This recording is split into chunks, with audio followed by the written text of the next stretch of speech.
My favorite subject in school was definitely math, but I didn't really think it was math in the sense that I did not like arithmetic at all.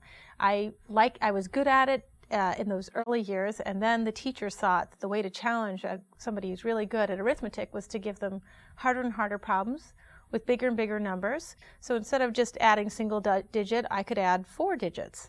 And when the other kids were learning 2, I was doing 6, and that was just incredibly boring. It wasn't anything new. So luckily, my father's a mathematician and a physicist, and so he was very interested in math education, and particularly my math education. So he gave me a lot of puzzles and things like this, and I loved that. I thought that was a lot of fun. Some of them were, say, pattern recognition. If I give you a pattern, say 2, 4, 6, and you know the next number is going to be 8. And other were more complicated patterns.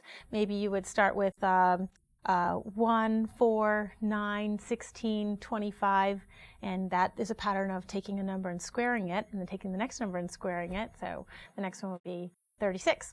So that was the kind of thing that he had some patterns that I would do. Sometimes they were just logic puzzles.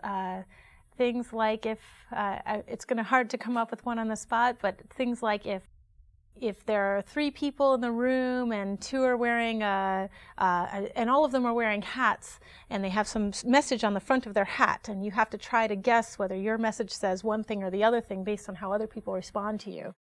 These kinds of logic puzzles, I used to love those things, so that was a lot of fun.